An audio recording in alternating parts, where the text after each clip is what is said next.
ओम शांति। 28 फरवरी 2024 बाबा के साकार मधुर महावाक्य। मीठे बच्चे, भारतवासियों को सिद्ध कर बताओ कि शिव जयंती ही गीता जयंती है। गीता से फिर होती है श्री कृष्ण जयंती। आज का प्रश्न, किसी भी धर्म की स्थापना का मुख्य आधार क्या है? धर्म स्थापक कौन सा कार्य नहीं करते जो बाप करते हैं? उत्तर, किसी भी धर्म की स्थापना के लिए पवित्रता का बल चाहिए। सभी धर्म पवित्रता के बल से स्थापन हुए, लेकिन कोई भी धर्म स्थापक किसी को पावन नहीं बनाते, क्योंकि जब धर्म स्थापन होते हैं तब माया का राज्य है। सबको पतित बनना ही है। पतितों को पावन बनाना यह बाप का ही काम है। वही पावन बनने की श्रीमत देते हैं। गीत है, इस पाप की दुनिया से। ओम शांति। बाबा कहे, अब बच्चों ने समझ लिया है कि पाप की दुनिया किसको और पुण्य की दुनिया अथवा पावन दुनिया किसको कहा जाता है। वास्तव में पाप की दुनिया यह भारत ही है, और भारत ही फिर पुण्य की दुनिया स्वर्ग बनता है। भारत ही वहिष्ठ था, भारत ही दोजक बना है, क्योंकि काम चिता पर जलते रहते हैं। वहाँ काम चिता पर कोई जलता नहीं, वहाँ काम चिता है ही नहीं। ऐसे भी नहीं कहेंगे कि सतयुग में काम चिता है। यह समझने की बातें हैं ना। पहले पहले प्रश्न उठता है, भारत जो पति दुखी है सो वही भारत पावन सुखी था ज़रूर। कहते भी हैं आदि सनातन हिंदू धर्म था। अब आदि सनातन किसको कहा जाता है? आदि माना क्या और सनातन माना क्या? आदि माना सतयुग। तो सतयुग में कौन थे? यह तो सबको मालूम है कि लक्ष्मी नारायण थे। ज़रूर वे भी किसकी संतान होंगे जो फिर सतयुग के मालिक बने। सतयुग स्थापन करने वाला था परमपिता परमात्मा, उनकी संतान थे, परंतु इस समय अपने को उनकी संतान नहीं समझते। अगर संतान समझते तो बाप को जानते, बाप को तो जानते ही नहीं। अब हिंदू धर्म तो गीता में है नहीं, गीता में तो भारत नाम पड़ा है, वह कहलाते हैं हिंदू महासभा। अब श्रीमद् भगवत गीता है सर्वशास्त्रमयी शिरोमणि। गीता जयंती भी मनाई जाती है, शिव जयंती भी मनाई जाती है। अब शिव जयंती कब हुई है यह भी मालूम होना चाहिए। फिर है श्री कृष्ण जयंती। अभी तुम बच्चे जान चुके हो कि शिव जयंती के बाद है गीता जयंती, गीता जयंती के बाद है श्री कृष्ण जयंती। गीता जयंती से ही देवी देवता धर्म की स्थापना होती है। फिर गीता जयंती के साथ महाभारत का भी कनेक्शन है। उसमें फिर आती है युद्ध की बात। दिखाते हैं युद्ध के मैदान में 3 सेनाएं थी, यादव, कौरव और पांडव दिखाते हैं। यादव मूसल निकालते हैं, वहाँ शराब पिया और मूसल निकाले। तुम जानते हो अभी बरोबर मूसल भी निकल रहे हैं। वह भी अपने कुल का विनाश करने एक दूसरे को धमकी दे रहे हैं। सब क्रिश्चियन लोग हैं, वही यूरोपवासी यादव ठहरे। तो एक है उन्हों की सभा, उनका विनाश हुआ, आपस में लड़ मरे। उसमें सारा यूरोप आ गया, उसमें इस्लामी, बौद्धी, क्रिश्चियन सब आ जाते हैं। यहाँ फिर है कौरव और पांडव। कौरव भी विनाश को प्राप्त हुए और विजय पांडवों की हुई। अब प्रश्न उठता है, गीता का भगवान कौन? जिसने सहज योग और सहज ज्ञान सिखलाकर राजाओं का राजा बनाया अथवा पावन दुनिया की स्थापना की। क्या श्री कृष्ण आया? कौरव तो कलयुग में थे। कौरव पांडवों के समय श्री कृष्ण कैसे आ सकते? श्री कृष्ण जयंती मनाते हैं। सतयुग आदि में 16 कला, श्री कृष्ण के बाद फिर त्रेता में 14 कला राम की। श्री कृष्ण तो प्रिंस का भी प्रिंस है। विकारी प्रिंस लोग श्री कृष्ण को पूजते हैं क्योंकि जानते हैं वह सतयुग का 16 कला संपूर्ण प्रिंस था। हम विकारी हैं। ज़रूर प्रिंस लोग भी ऐसे कहेंगे ना। अब फिर शिव जयंती भी है। मंदिर भी बड़े से बड़ा उनका ही बना हुआ है। वह है निराकार शिव का मंदिर। उनको ही परमपिता परमात्मा कहेंगे। ब्रह्मा विष्णु शंकर भी देवता ही ठहरे। शिव जयंती भारत में ही मनाई जाती है। अब देखो शिव जयंती आने वाली है। सिद्ध कर समझाना है। शिव को ही कहा जाता है ज्ञान का सागर, अर्थात सृष्टि को पावन करने वाला परमपिता परमात्मा। गांधी भी गाते थे, श्री कृष्ण का नाम नहीं लेते थे। अब प्रश्न उठता है, शिव जयंती सो गीता जयंती या श्री कृष्ण जयंती सो गीता जयंती। अब श्री कृष्ण जयंती तो सतयुग में कहेंगे। शिव की जयंती कब हुई थी किसको पता नहीं। शिव तो है निराकार परमपिता परमात्मा। उसने सृष्टि रची संगम पर। सतयुग में था श्री कृष्ण का राज्य, तो ज़रूर पहले शिव जयंती होगी। बच्चे जो ब्राह्मण कुलभूषण सर्विस में तत्पर रहते हैं, उन्हों को यह बातें बुद्धि में लानी है कि भारतवासियों को कैसे सिद्ध कर बताएं कि शिव जयंती सो गीता जयंती। फिर गीता से होती है श्री कृष्ण जयंती अथवा राजाओं के राजा की जयंती। श्री कृष्ण है पावन दुनिया का राजा। वहाँ तो है राजाई। वहाँ श्री कृष्ण ने जन्म लेकर गीता तो गाई नहीं, और सतयुग में महाभारत लड़ाई आदि तो हो नहीं सकती। वह ज़रूर संगम पर हुई होगी। तुम बच्चों को अच्छी तरह इन बातों पर समझाना है। पांडव और कौरव सभा मशहूर है। पांडवपति दिखलाते हैं श्री कृष्ण को। समझते हैं उसने सहज ज्ञान और सहज राजयोग सिखलाया। अब वास्तव में लड़ाई की तो कोई बात ही नहीं। विजय पांडवों की हुई है, जिन्हों को परमपिता परमात्मा ने सहज राजयोग सिखलाया। वही 21 जन्म सूर्यवंशी चंद्रवंशी बन गए। तो पहले समझाना है हिंदू महासभा वालों को। सभाएं तो और भी हैं, लोकसभा, राज्यसभा। यह हिंदू सभा है मुख्य। जैसे 3 सेनाएं गाई हुई हैं, यादव, कौरव और पांडव। और यह हुए भी संगम पर। अभी सतयुग की स्थापना हो रही है। श्री कृष्ण के जन्म की तैयारी हो रही है। गीता ज़रूर संगम पर ही गाई है। अब संगम पर किसको लाएं? श्री कृष्ण तो आ न सके। उनको क्या पड़ी है जो पावन दुनिया छोड़ पतित दुनिया में आए? और श्री कृष्ण तो है भी नहीं। तुम जानते हो अब वह 84वें जन्म में है। कई लोग फिर समझते हैं श्री कृष्ण हाजिरा हजूर है, सर्वव्यापी है। श्री कृष्ण के भक्त कहेंगे यह सब श्री कृष्ण ही कृष्ण है। श्री कृष्ण यह सब रूप धरे हैं। राधे पंथी होंगे वह फिर कहेंगे राधे ही राधे, हम भी राधे तुम भी राधे। अनेक मतें निकल पड़ी हैं।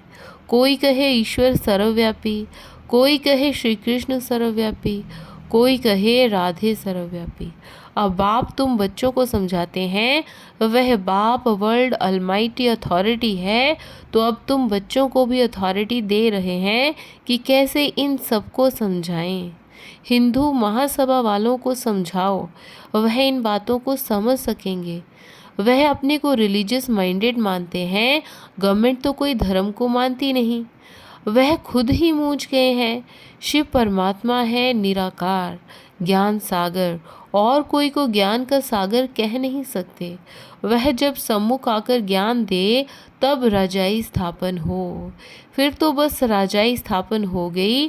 फिर सम्मुख तब आए जब राजाई गंवाओ। तो तुमको सिद्ध करना है शिव परमात्मा है निराकार ज्ञान सागर। शिव जयंती सो गीता जयंती। इस पर नाटक बनाने हैं जो मनुष्यों की बुद्धि से श्री कृष्ण की बात निकल जाए। निराकार शिव परमात्मा को ही पतित पावन कहा जाता है। शास्त्र आदि जो भी बने हैं वह सब मनुष्य मत पर मनुष्यों ने बनाए हैं। बाबा का शास्त्र तो कोई है नहीं। बाप कहते हैं मैं सम्मुख आकर तुम बच्चों को बेगर टू प्रिंस बनाता हूँ और फिर मैं चला जाता हूँ। यह नॉलेज मैं ही सम्मुख सुना सकता हूँ। वह गीता सुनाने वाले भल गीता सुनाते हैं, परंतु वहाँ भगवान सम्मुख तो है नहीं। कहते हैं गीता का भगवान सम्मुख था जो स्वर्ग बनाकर चला गया। तो क्या वह गीता सुनने से कोई मनुष्य स्वर्गवासी हो सकता है? मरने समय भी मनुष्यों को गीता सुनाते हैं और कोई शास्त्र नहीं सुनाते हैं। समझते हैं गीता से स्वर्ग की स्थापना हुई है, इसलिए गीता ही सुनाते हैं। तो वह गीता एक होनी चाहिए ना। दूसरे धर्म सब पीछे आए हैं और कोई कह नहीं सकते तुम स्वर्गवासी बनेंगे। फिर मनुष्यों को पिलाते भी गंगा जल हैं, जमुना जल नहीं पिलाते। गंगा जल का ही महत्व है। बहुत वैष्णव लोग जाते हैं, मटके भरकर ले आते हैं, फिर उनमें से बूंद बूंद डालकर पीते रहते हैं कि सब रोग मिट जाएं। वास्तव में है यह ज्ञान अमृत की धारा, जिससे 21 जन्म के दुख मिट जाते हैं। तुम चैतन्य ज्ञान गंगाओं में स्नान करने से मनुष्य स्वर्गवासी बन जाते हैं। तो ज़रूर पिछाड़ी में ज्ञान गंगाएं निकली होंगी। वह पानी की नदियाँ तो हैं ही हैं। ऐसे थोड़ी ही कोई पानी पीने से देवता बन जाएंगे।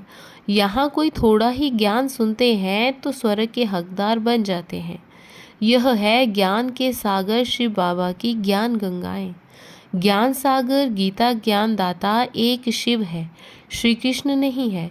सतयुग में पतित कोई होता नहीं जिसको ज्ञान दे। यह सब बातें भगवान बैठ समझाते हैं। हे अर्जुन व हे संजय, नाम मशहूर हो गया है, लिखने में बहुत तीखा है, निमित्त बना हुआ है। अब शिव जयंती आती है तो उस पर बड़े बड़े अक्षरों में लिखना है। शिव हो गया निराकार, उनको ज्ञान सागर ब्लिसफुल कहा जाता है। श्री कृष्ण को नॉलेजफुल ब्लिसफुल नहीं कहेंगे। शिव परमात्मा ही नॉलेज देते हैं, रहम करते हैं। नॉलेज ही रहम है। मास्टर रहम कर पढ़ाते हैं तो बैरिस्टर इंजीनियर आदि बन जाते हैं। सतयुग में ब्लिस की दरकार नहीं। तो पहले पहले सिद्ध करना है कि निराकार ज्ञान सागर शिव जयंती सो गीता जयंती व सतयुगी साकार श्री कृष्ण जयंती सो गीता जयंती। यह है तुम बच्चों को सिद्ध करना। तुम जानते हो जो भी पैगंबर आते हैं वह पावन नहीं बनाते। द्वापर से माया का राज्य होने से सब पतित हो जाते हैं। फिर जब तंग होते हैं तो चाहते हैं हम जाएं। जो धर्म स्थापन करते हैं वही फिर वृद्धि को पाते हैं। पवित्रता के बल से धर्म स्थापन करते हैं, फिर अपवित्र बनना ही है। मुख्य है 4 धर्म, इनसे ही वृद्धि होती है। टाल टालियाँ निकलती हैं। शिव जयंती गीता जयंती सिद्ध होने से और सब शास्त्र उड़ जाएंगे, क्योंकि वह हैं मनुष्यों के बनाए हुए। वास्तव में भारत का शास्त्र एक ही गीता है। मोस्ट बिलेवेड बाप कितना सहज कर समझाते हैं। उनकी श्रेष्ठ ते श्रेष्ठ मत है। अब तुमको यह सिद्ध करना है कि निराकार ज्ञान सागर जयंती सो गीता जयंती या सतयुगी साकार श्री कृष्ण जयंती सो गीता जयंती। इनके लिए बड़ी कॉन्फ्रेंस बुलानी पड़े। यह बात सिद्ध हो जाए तो फिर सब पंडित तुमसे आकर यह लक्ष्य लेंगे। शिव जयंती पर कुछ तो करना है ना। हिंदू महासभा वालों का समझाओ, उनकी बड़ी संस्था है। सतयुग में है आदि सनातन देवी देवता धर्म, बाकी सभा आदि कोई नहीं। सभाएं हैं संगम पर। पहले पहले तो सिद्ध करना है कि वास्तव में आदि सनातन सभा है यह ब्राह्मणों की, पांडवों की। पांडवों ने ही विजय पाई जो फिर स्वर्गवासी हुए। अब तो कोई आदि सनातन देवी देवताओं की सभा कह न सकें। देवताओं की सभा नहीं कहेंगे, वह है सावंटी। कल्प के संगम पर यह सभाएं थी। उनमें एक थी पांडव सभा, जिसको आदि सनातन ब्राह्मणों की सभा कहेंगे। यह कोई नहीं जानते। श्री कृष्ण के नाम से ब्राह्मण है नहीं। ब्राह्मणों की चोटी ब्रह्मा के नाम से है। ब्रह्मा के नाम से तुम ब्राह्मण सभा कहेंगे। यह बातें समझाने वाला भी बुद्धिमान चाहिए। इसमें ज्ञान की पराकाष्ठा चाहिए। निराकार शिव ही गीता ज्ञानदाता दिव्य चक्षु विधाता है। यह सब धारण कर फिर कॉन्फ्रेंस बुलाते हैं। जो समझते हैं हम सिद्ध कर बता सकेंगे, उनको आपस में मिलना चाहिए। लड़ाई के मैदान में मेजर्स कमांडर्स आदि की भी सभा होती है। यहाँ कमांडर महारथी को कहा जाता है।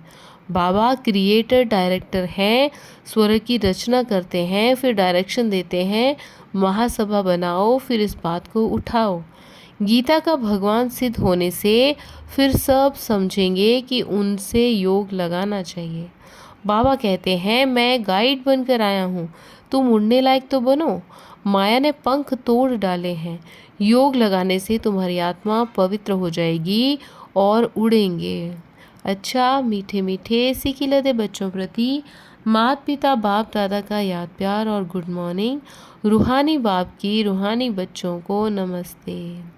हम रूहानी बच्चों की, रूहानी माता पिता बाप दादा को याद, प्यार, गुड मॉर्निंग और नमस्ते।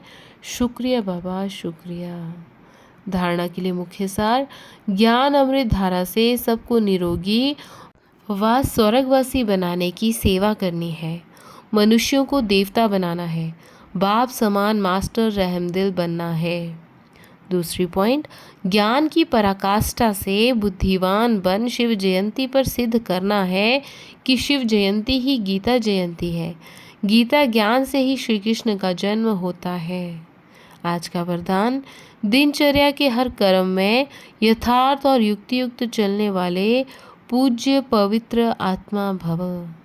विश्लेषण, पूज्य पवित्र आत्मा की निशानी है उनका हर संकल्प, बोल, कर्म और स्वप्न यथार्थ अर्थात युक्ति युक्त होगा। हर संकल्प में अर्थ होगा। ऐसे नहीं कि ऐसे ही बोल दिया, निकल गया, कर लिया, हो गया। पवित्र आत्मा सदा दिनचर्या के हर कर्म में यथार्थ युक्ति युक्त रहती है, इसलिए पूजा भी उनके हर कर्म की होती है, अर्थात पूरे दिनचर्या की होती है। उठने से लेकर सोने तक भिन्न भिन्न कर्म के दर्शन होते हैं। आज का स्लोगन, सूर्यवंशी बनना है तो सदा विजयी और एक रस स्थिति बनाओ। सूर्यवंशी बनना है तो सदा विजयी और एक रस स्थिति बनाओ। अच्छा, ओम शांति, ओम शांति।